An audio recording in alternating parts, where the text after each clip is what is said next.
Reading from chapter 19 of the first canto, entitled The Appearance of Sukadeva Goswami, text number 25.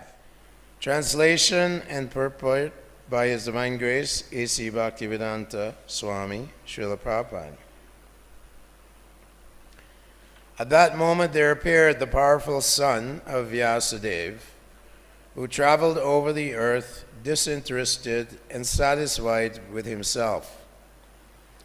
He did not manifest any symptoms of belonging to any social order or status of life.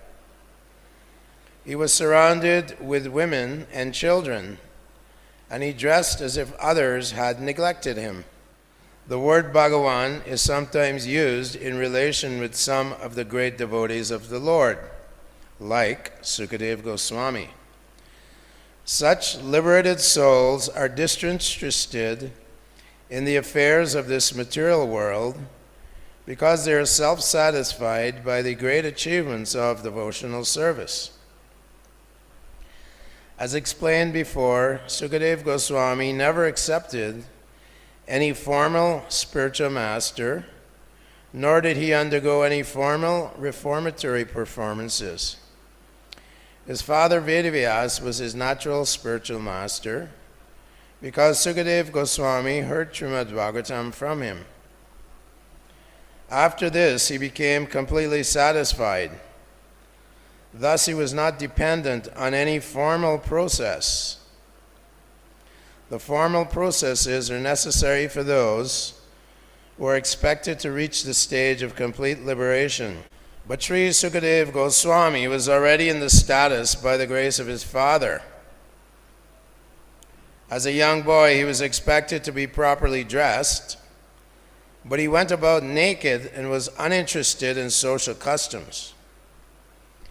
He was neglected by the general populace, and inquisitive boys and women surrounded him as if he were a madman. He thus appears on the scene while traveling on the earth of his own accord. It appears that upon the inquiry of Maharaja Pariksit, the great sages were not unanimous in their decision as to what was to be done. For spiritual salvation, there were many prescriptions according to the different modes of different persons. But the ultimate aim of life is to attain the highest perfectional stage of devotional service to the Lord. As doctors differ, so also sages differ in their different prescriptions. While such things were going on, the great and powerful son of Vyasadeva appeared on the scene. Om Ajnana Timirandasya Gina Gina Shalakaya Chakshur Unmilitangina Tasmai Shri Gurave Namaha. So here, Sukadeva Goswami is being referred to as Bhagavan. Bhagavan actually refers to the Supreme Personality of Godhead, but because the great devotees of the Lord are so much in sync with Krishna, the Lord, they are also considered they are very powerful, and therefore they're also considered as Bhagavan, one who is full in all six opulences. Here, Sukadeva Goswami is being described also as an avaduta because he's not following any of the varnashram codes of conduct. Actually, he doesn't even wear clothing. These great devotees of the Lord, mamchaya vyabhicharana bhakti yogena sevate sagunan samatityaitan brahma bhuyaya kalpate. Krishna tells Arjuna that those who have transcended the modes of material nature by dint of their pure devotional service to himself, to Krishna, they have eliminated the influence of the modes of material nature. So, sarvabhuteshu yainaikam bhavam atmanam, that they see only the soul within the various varieties of their various species of life. Sarva bhuteshu yenaikam bhavam avyam ikshate avibhaktam vibhakteshu. They're going around, but they're only seeing the super soul within everyone's heart, and they're seeing the soul accompanying with the super soul, going through so many different yonis, so many different species of life. And their only concern is actually, like Prahlad Maharaj, is to enlighten these souls to the status of self-realization, right? So chaitato vimukacesa chaitasa indriyartam maya sukhaya baram. That all these souls, conditioned souls, even if they're following the Vedic scriptures, Vedic literatures, they may be following prakriti marg instead of nivritti marg. The two types of courses are being instructed by the Vedic literatures. Nivritti marg means a process of renunciation from all material desires. So Sukadeva Goswami here, he's completely aniha. He has no interest, no material desires. This is the symptom of an avaduta, or even you can say Shaktivish avatar. Just like Prahlad Maharaj, great devotee of the Lord, and he was wandering through the forest and he met an avaduta. And this avaduta was simply lying on the ground with barely any clothing on. And he started instructing Prahlad Maharaj, Viraga sarvakamebhyo shikshito me madhuvratat anihani amanasya. Aniha, again, no desire whatsoever within the heart, pure devotional service. This is the state of Krishna consciousness that we're striving for. Vedi Bhakti, then Raganuga Bhakti.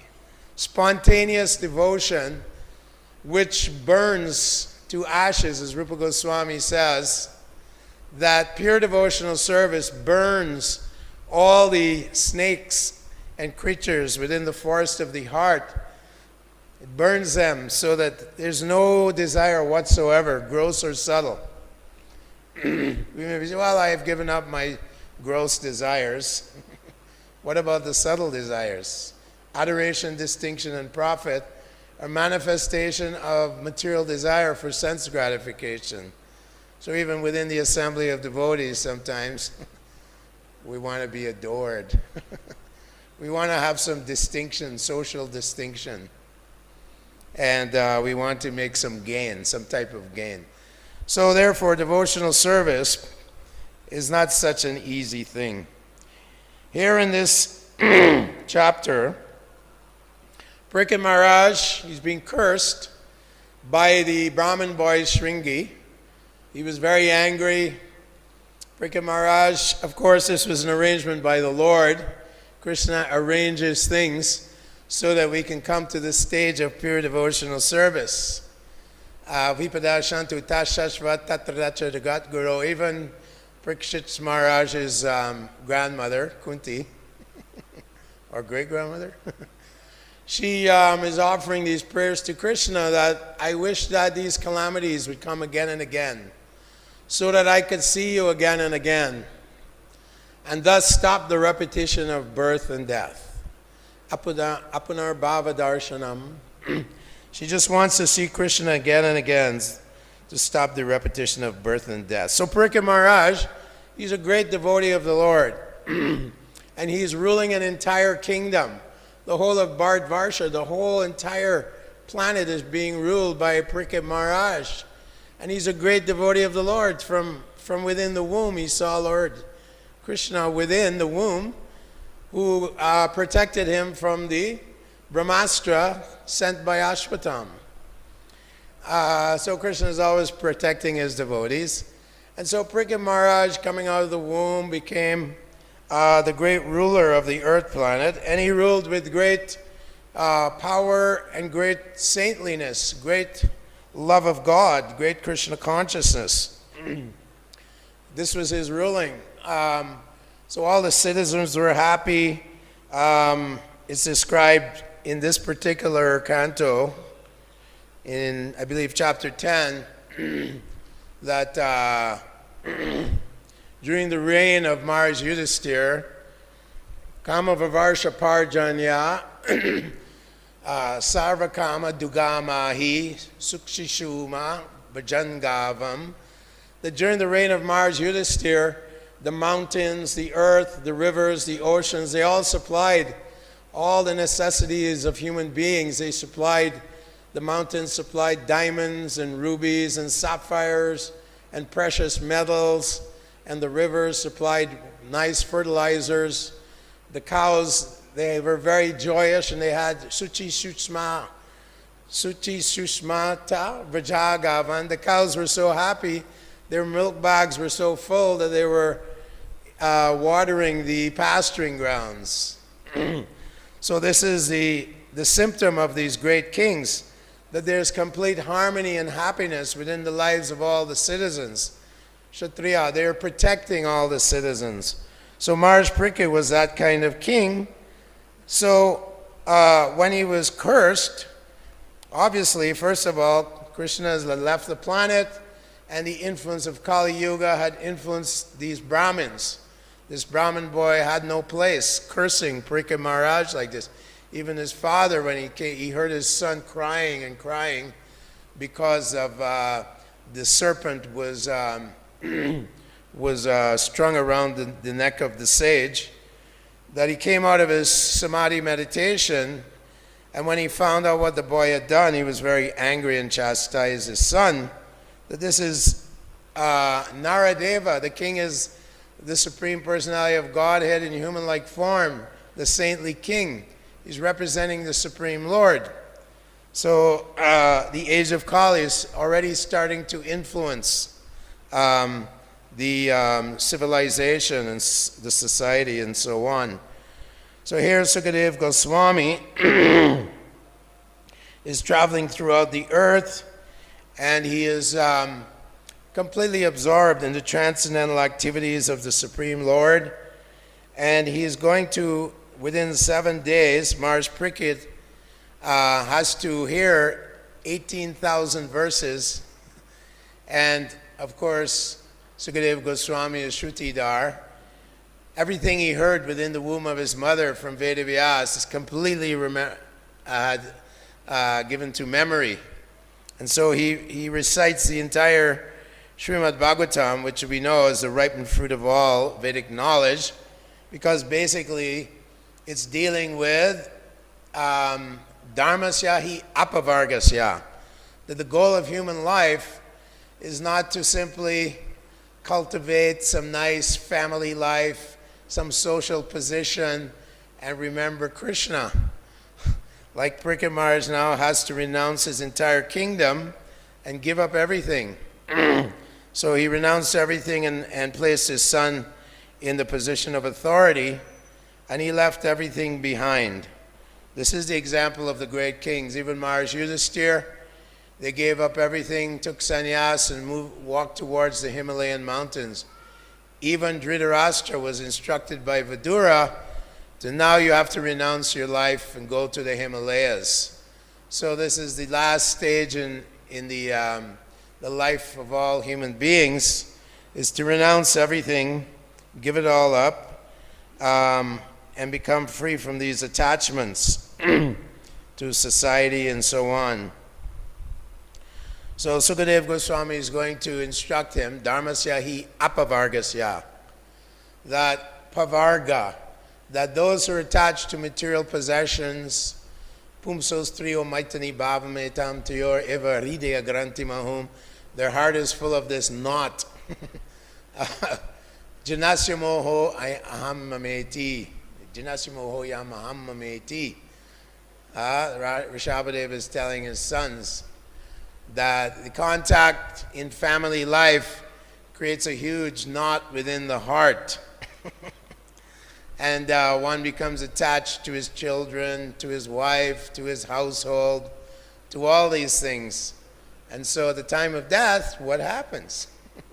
Krishna wants us to remember him at the time of death. In fact, we're practicing this chanting daily. Well, we're preparing for that time. And we don't know. At least Prikit Maharaj, he had 7 days notice. Kamala Dala Jala Jivana Talamala. Govinda Das says, Bhaja Hure Mana Sri Nanda Nandana Abhaya Charanara Brindaya. I wish to remember the lotus feet of the son of Maharaj Nanda. That is the goal of human life. And that is the example given by our predecessor acharyas, Bhaktivinoda Thakur, 6 Goswamis of Vrindavan, Tyaktvatunam Ashesham. They gave up everything and put on loincloths. Rupa Goswami, Sanatana Goswami, Raghunath Das Goswami, they were very wealthy. They were very, very wealthy. They had boatloads of gold. But they gave away all their gold and went to Vrindavan under the instruction of Chaitanya Mahaprabhu. They became completely renounced even from eating and sleeping. So they completely conquered even the pushings of the material body. It says that Raghunath Das Goswami, he would just eat some little drops of butter every couple of days. He'd eat a little bit of butter. And constantly chanting the holy names of the Lord and writing many, many literatures, glorifying and revealing to us the nature of Krishna's pastimes in Vrindavan and how we can attain pure love for Krishna. So here, the beginning instruction, Dharmasya hi apavargasya nartotaya pakalpate, na arta. We shouldn't be engaging in any kind of service simply to be worried about, oh, will food come today? Will I have enough shelter? will I have a good family life, you know? These things are simply little dust within the heart. Although, of course, Rupa Goswami describes in Upadeshamrita that we don't renounce anything and just say neti neti. It's like when Chaitanya Mahaprabhu, when he went to Varanasi and met the Mayavadis, he introduced the idea of yukta vairagya, not this falgu vairagya, simply renouncing everything and simply living in a state of total denial. This is not. Jagan, Brahma Satya, Jagan Mitra, the universe. No, the universe isn't false. Yomam Pashati Sarvasya Sarvam Chamai Pashati. One who sees me and everything in me. Sachame Naprana, he's never lost to me. Panchikataya Buddha Hari Sambandhi Vashtana Mumukshri Parikyago Yukta Vairagyam Uchate. So the devotee of the Lord, he sees his wife, his children, his household, everything as belonging to Krishna. Krishna is the supreme proprietor. And in this way, although he lives in this world, just like the lotus flower, Krishna tells Arjuna, Brahmani hidaya karma ni sangam tyaktva karotiya lipyate nasa papena padma patram ivam vashaha. The lotus flower is maybe in a muddy pond, but it's above the water. It's not touched by the sinful mud in the water, or the material desires in the water. It's simply padma patram ivam vashaha. Lipyate nasa papane. One is not entangled by the actions and reactions of one's activities if one is fully engaged 24 hours a day, always glorifying the Lord, serving the Lord, engaging in all the various activities. And even if one has his varna and ashram, he's doing it in a mood of devotion to the Supreme Lord. That is the perfection of life. That is the art of life. Not to go and live in the Himalayas and live in a cave. As Prabhupada said, it's not even practical to do that in the age of Kali. So we have a very simple and easy process. Evam prasana manaso bhagavad bhakti yogataha. In this verse, Sukadeva Goswami is saying that one who engages in devotional service, gradually one's consciousness is raised to the mode of goodness, sattva gun. And in sattva gun, one starts to understand and become really educated, to know the difference between the living body and the dead body. Krishna tells him, this is real knowledge. You're speaking like a learned person, right? Asochanan vasochastram pragyava. You're speaking like a learned person, but gatasuna gata. You don't know the difference between a soul, a living body, and a body that has no life. Gatasuna gatasuna. Nanu sochanti panditaha. If you're actually pandit, you would know, you wouldn't be lamenting for these warriors on the battlefield that you're about to slaughter. So unfortunately, in this modern age that we live in, Kali Yuga has taken full hold, and everyone is simply cultivating material aggrandizement, simply pursuing economic development for sense gratification, which Krishna warns in the 14th chapter is the cause, rajasastu palam dukam. Sat vikam karmana sukritasyahu, sat vikam nirmalam phalam. If you cultivate the mode of goodness in devotional service, your heart becomes purified. Rajasastu phalam dukam. If you want to cultivate passionate endeavors, material acquisitions, material sense pleasure, then you get nothing but misery. The fruit of that is misery. What to speak of the mode of ignorance? So here Sukadeva Goswami is going to describe the various activities of the Lord and his devotees, particularly many of the great devotees of the Lord. They went through life. For example, Maharaja Bharat, he was a great king, son of Rishabhadev, and he gave up his entire kingdom, his wealth, his many wives, his elephants, his properties, his palaces. He went to the forest. Unfortunately, in the material world, there's always danger at every step. Samasritaye padapalavaplavam. So he became attached to a deer. Fortunately, Krishna allowed him to remember his previous life in devotional service. He'd actually attained a very high stage of bhava, attachment to Krishna, without any desire. And in his next lifetime, after the birth of a deer, the body of a deer, he took birth as Jada Bharat. And then Jada Bharat explains to Maharaj Rahugana what it's like living in this forest of material enjoyment. How, you know, one's children are like jackals, they're always trying to get something. One's wife, she's always asking, husband give me this, husband give me that, and so many things. Of course, the husband's also desiring from the wife her beauty and so on. So it's both ways. For the husband, the wife is Maya in the materialistic world, and for the wife, the husband is Maya in the materialistic world. So he explains all these various features of materialistic life. So here in our society today, modern society, ugra karmana, everyone is engaged in simply factory life, industry. Even in India, they're imitating the West, following the West. What is the Western society? Well, if you read the 16th chapter of Bhagavad Gita, you'll understand that it's nothing but demoniac civilization.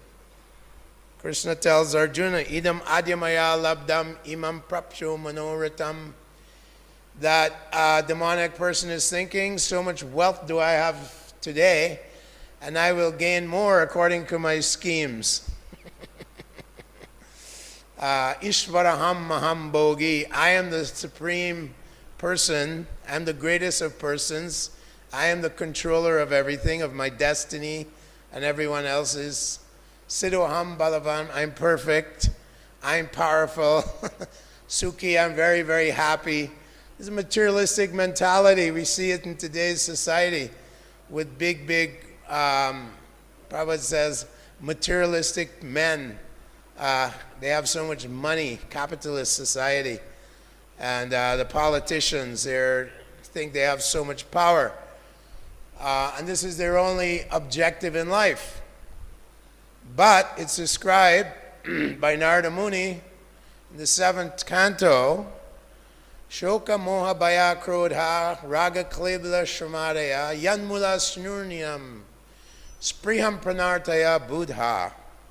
That the root cause of shoka moha baya krodha, the root cause of lamentation, illusion, fear, anger, poverty, is spriham, intense desire, prana arta, to get economic advancement.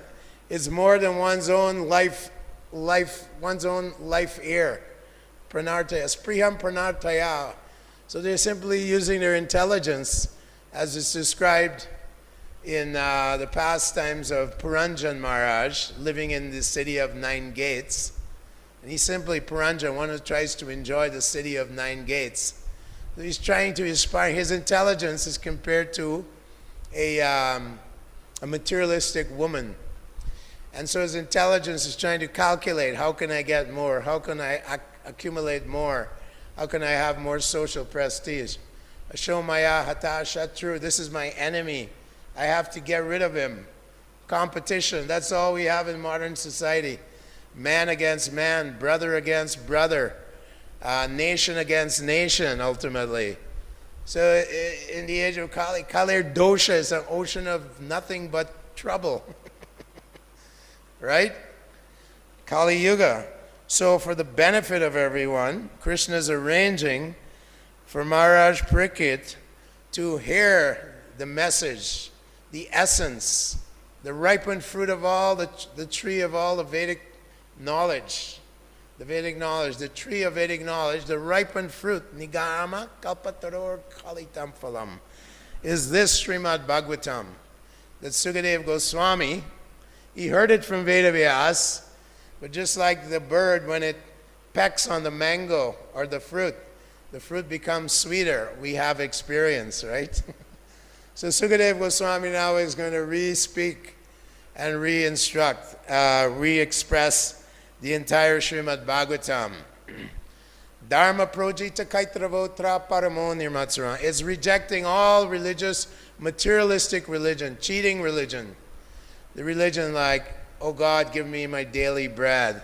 Oh God, give me this. Even in the even in the Vedic scriptures, Praviti Marg is also expressed that if you want a lot of health, you worship the sun god.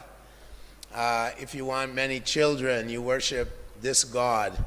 If you want a beautiful wife, you worship this god, and so on. And people have all these desires. You want wealth, you worship Kuvera. So this is Praviti Marg, just like Daksha, son of Lord Brahma. He was expert in procreation, and he gave birth within his wife's womb. He had 10,000 sons. They're called the Haryashvas. And these sons were good boys, so Daksha instructed them, you should go and practice some austerities and follow the path of Praviti Marg, become good householders, and, fill the earth with your children. So they went to the western part of India, to a sacred lake, and they practiced huge austerities. They were simply drinking water and eating air for 1 year. And Narada Muni was very impressed. These boys are performing such huge austerities. Why should they do it for some material objectives? So he came there and he preached to them pure devotional service. Vatanti tat tadvavidas yajganam tatvamadvayam bhagwaniti shamyate. Learn how to love Lord Krishna, the son of Maharaj Nanda. And so he convinced them to give up all religious practices, materially motivated religion, and simply develop your love for God. And so they all developed their love for God and went back home, back to God. And then Narada Muni, he divulged this to disclose this to Daksha. Daksha was very upset, very upset, very angry. He went back to his wife, and he, in the womb of his wife, he produced another 1,000 sons. They were called the Sarvalashvas. And they also went to the same sacred lake. Again, Narada Muni went there. Again, he preached to them. Give up this attachment to this world, to all these various material types of desires and so on. And they also practiced bhakti yoga and became pure devotees of the Lord and went back home, back to Godhead.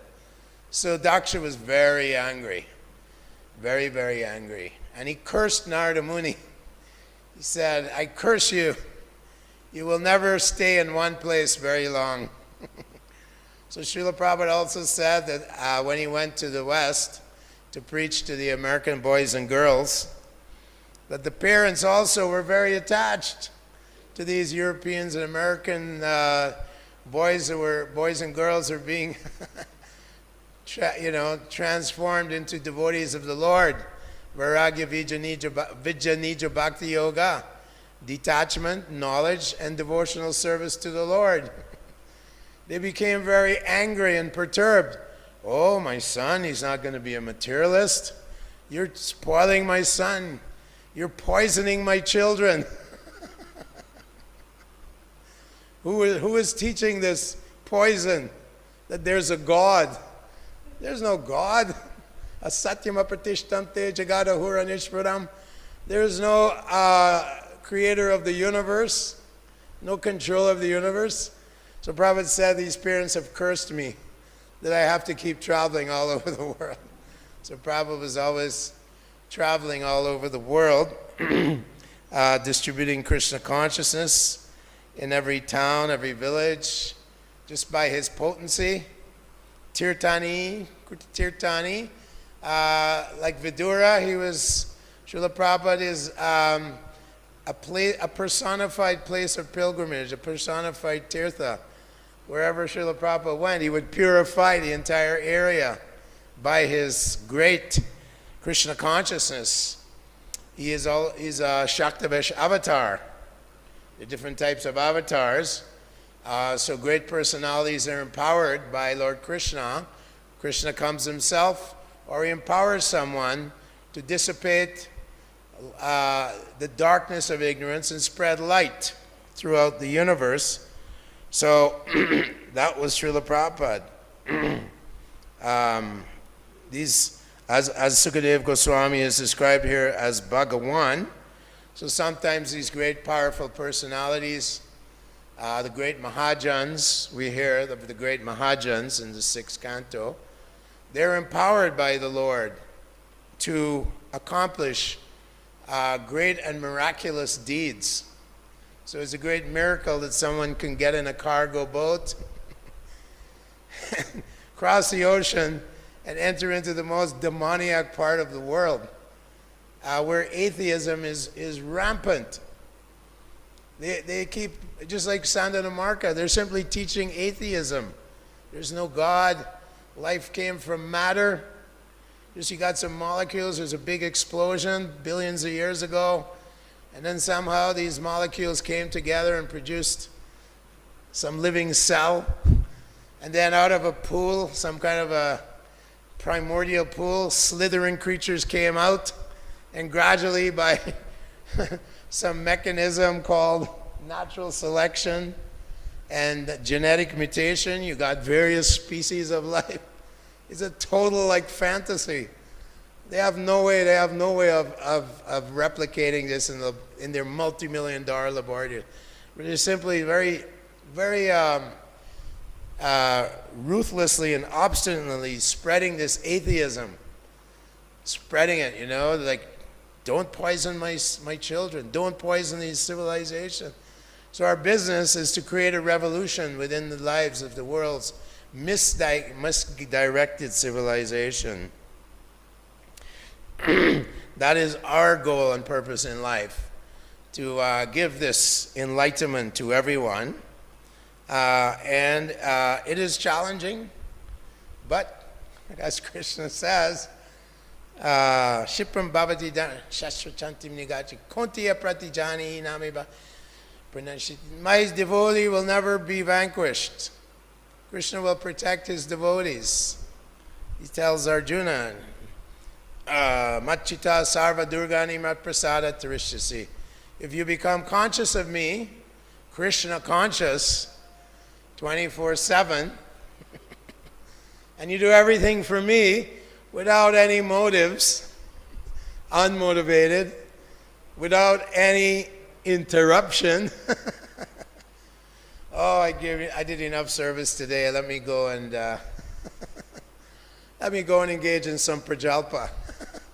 Atyahara prayashas cha prajalpaniyam. Let me pursue. Maybe I need a new computer, laptop. No, it's Yukta Vairagya. It's for Krishna service. I need a Mercedes-Benz for Krishna service. So, like that. No. Pure devotional service. Always serving the Lord. Then Krishna says, Mat prasadat, I will remove all your problems, all the obstacles of your life. Chittasa sarvakarmani mayi sanyasya matpara. Become conscious of me. Is it that difficult? Prabhupada said, what is the difficulty? Simply follow the principles. Adoshada tata sadhu sangha, bhajana kriya tata nartani vritti sat, tata nishta tata ruchi. Just take these different steps and come to a place of ruchi. Become at least fixed in devotional service, nishta. Every day I get up, I chant my rounds, I take darshan of the deities, which is non-different from the Lord. He's right there looking at us when we go for Mangal Artik and darshan. He's going, oh, so how are you today? You've come to my arti, you've come for my darshan, yeah. Darshan means he wants to see us. Like this, these are the practices of devotional service. And then we get a taste for devotional service.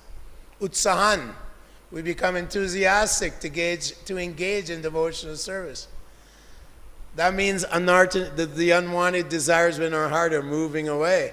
And we have to keep them away. Just like Chaitanya Mahaprabhu took his devotees and he told Maharaja Pariksit to get hundreds of brooms and get hundreds of buckets of water. And then they filled the buckets with water from Narendra Sarovara. And the brooms, Lord Chaitanya instructed all his devotees, you sweep around the Gundicha Mandir. You sweep all the entrance ways, collect little piles of dust and straw. And Chaitanya Mahaprabhu would even chastise those who weren't sweeping properly. And then after that, after everything was swept internally and externally, sweeping our hearts, then devotees were getting buckets of water and passing them. Krishna, Krishna. In this way they were passing the buckets of water from one to the next. And they were throwing this water, cleaning the floor, cleaning the walls, cleaning even the ceiling. And Chaitanya Mahaprabhu himself was cleaning our hearts. Cleaning our hearts of these tiny little dirt straws. Kutinati, fault finding, pratishta, some desire for power, name, fame, puja, desire to be honored by others, right? So they're all within our heart. We're wearing Vaishnava clothing and Kantimala. Well, Bhaktivinoda Thakur says he's simply a Kali Chela. He's simply thinking how to enjoy material world. So Chaitanya Mahaprabhu was saying you have to keep the heart, the Gundicha Mandir of your heart clean and eliminate all these various tiny little specks of dirt and straw and so on within your heart. Jiva Hinsa, envy of others, doing violence to others. So sometimes we even chastise our fellow devotees, or we feel annoyed by our fellow devotees. Jiva Hinsa. I don't like this devotee. Like that. So we have to be tolerate, and the only way we can be tolerant is to Tadarajastamo bhavo kama loba dayaschaye cheta eteranabridam stita pragya prasidyati. Become fixed in the mode of goodness in devotional service. Sat become nirmalam phalam. Nirmala. Become pure of heart. Simply trying to please the lotus feet of the great Acharya, the lotus feet of the spiritual master.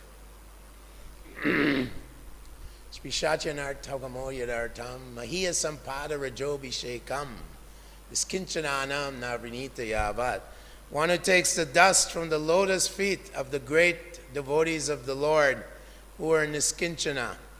They're so full of Krishna, there's absolutely no space anywhere in their heart to have any kind of motive or desire materially. Those persons we want to take abhishek from the dust of their lotus feet. This verse is stated. Take some abhishek, some shower, some bath from the dust. So we try to catch the dust from the lotus feet. Even of all the Vaishnavas, we want to take the dust from their lotus feet. 4 kinds of foodstuffs. Nartam Das Thakur says. The dust coming from the lotus feet of devotees are my 4 kinds of foodstuff. So, Sukadev Goswami is now going to speak to Maharaj Pariksit. They're both great Mahabhagavats. One is hearing, Maharaj Pariksit, Shravanam, and one is Kirtanam, one is speaking the glories of the Lord. In this way, reducing the threat of Kala-rupa, Krishna in the form of time, comes and takes your life away. Ayur harati vaipum sam udyam nastan chayano so. It's stated that one who is not interested in hearing uttama shloka vartaya, the glories of Lord Krishna, by the rising and setting the sun decreases the life of such a person. Ayur harati vaipum sam udyam nastan chayano so. Uttama shloka vartaya. So we always want to be hearing and chanting the glories of the Lord. So now we may invite some comments or questions. Yes, Prabhu? My favorite devotee.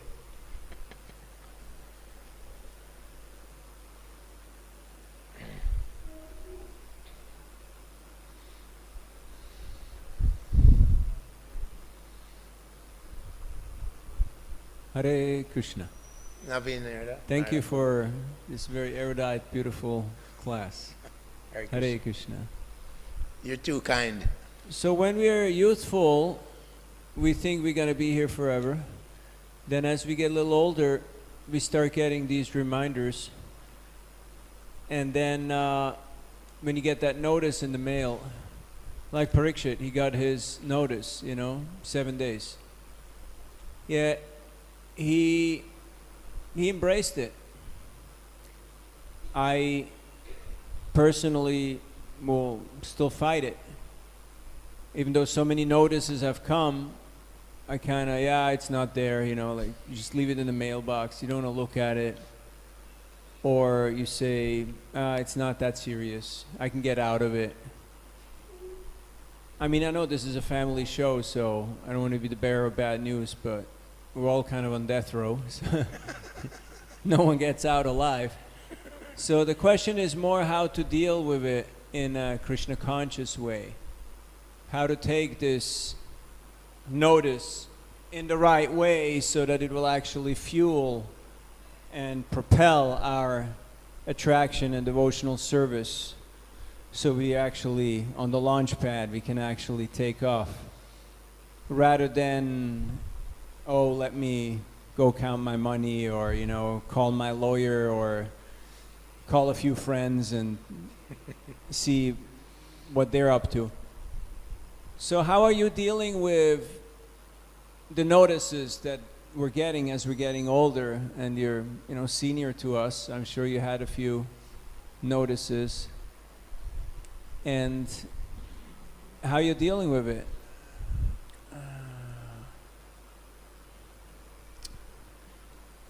Well, how do I deal with notices? Blood pressure goes up, hearing aids, poor circulation in the body, arthritis, jara. Old age is coming. Old age is here.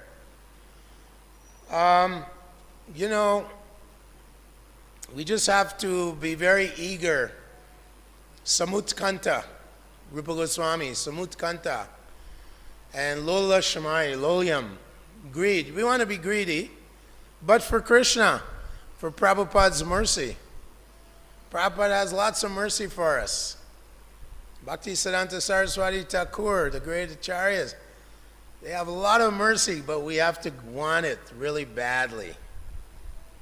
More than our very life air. And that's a challenge. That's a challenge. Srila Prabhupada, he would pray to the deities every morning, like, please keep me out of Maya. Maya is extremely powerful, as we see. Our history is there. If you know the history of ISKCON, Maya is extremely powerful. So Prabhupada said, my Western disciples are not enough afraid of Maya. He once said that. Of course, beating the mind with shoes means getting up for Brahma Muhurta.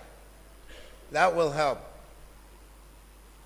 Beating the mind with shoes. And in the evening, the mind starts, the ether starts getting full of Rajagun, because people, fruitive workers, when they come home from their 9 to 5, now I have to enjoy the fruits. And the ether becomes polluted. So we want to take shelter of Nastapriyashu, Abradeshu, Nityam Bhaga, hearing in association of devotees. Katayantas Jamam. We want to hear and chant in the evenings, beating the mind with a broomstick. We want to practice vairagya. Be careful overeating, oversleeping, allowing the mind to pull us away into whimsical activities. Prayashas cha prajalpaniyamagraha. Like that. So there's all these instructions being given to us how to control the mind and senses. The problem is the mind, he's the manager. He's managing the 5 senses, the other senses. He's a dictator, and we know Pramata, Chanchala Himana Krishna Pramata Balavan. The mind is very strong, is very obstinate, Pramata, Balavam Dridam, very determined. Chanchala. Chanchala means it's an unchaste wife. It's unchaste. It's not loyal at all. It's been enjoying for millions and millions of lifetimes. Right? Purusho prakriti stohi bhunkte prakriti sadgunan karanam gunasang. For millions and millions and millions of lives in all the various species, the senses and mind are trying to somehow enjoy this horrible material world. And now we've been given the human form of life. The mind is going, come on, you're just an animal, just like the other lifetimes. You were an animal before. Come on, be an animal now. So Rishabhadev instructs his sons, right? Nayam deha deha bhajan miloke kastan kamar. Don't work hard just to enjoy those pleasures which are available to those creatures that eat stool. Don't be a stool eater. One time I was in a class in Los Angeles at Hridayanath Maharaj. In those days, a lot of people would come on the Sunday feast, so it was a Sunday feast. The place was packed, 300. This was in the 70s, so people were coming like crazy because of Srila Prabhupada. And he quoted this verse, and he said, "Don't be a pig." For dramatic effect. He said, spa, a pig. Spa vid varahos vid. Don't be a vid. Don't be a pig. People like stunned, Try to shock treatment, shock them out of their illusion. So we want to keep the mind very chaste. Keep our mind very chaste, like a chaste wife. Control it, or else it will run havoc, cause havoc, as we've seen in our particular movement. So much havoc is being caused because of the mind. So we can never just, cruise control. Nowadays they have cars with cruise control, cruise control. No, keep your foot on the pedal. Don't take your foot off the gas, as they say in the West. Keep your foot on the gas pedal. Keep going. Keep going. Determined perseverance and determination are the qualities of devotees. That conviction that Krishna will be very merciful to me in the long run, at the end game. The end game is becoming completely involved and submerged in Krishna consciousness and pleasing Krishna. That is Raga Bhakti. Narottam Das Thakur sings about it in his songs, constantly remembering the Lord. It's there. It means affection. You can't think of someone you don't like. In the beginning it's mechanical, but gradually the heart, the lotus heart, starts unfolding. It's dormant within our heart. It's not an artificial imposition on the heart, Prabhupada says. It's there, so continuously chanting and avoiding the offenses, the lotus of the heart starts to open up. And we become attached to the holy name, which is Krishna. We're getting a taste for the holy name. And gradually, Krishna reveals more and more. So it takes utsahan nischayat dharyat, right? Nischayat dharyat. Hare Krishna, all glories to Srila Prabhupada. I hope I didn't offend or bore anyone too much. I take the dust from all your lotus feet on my head. Thank you, Hare Krishna.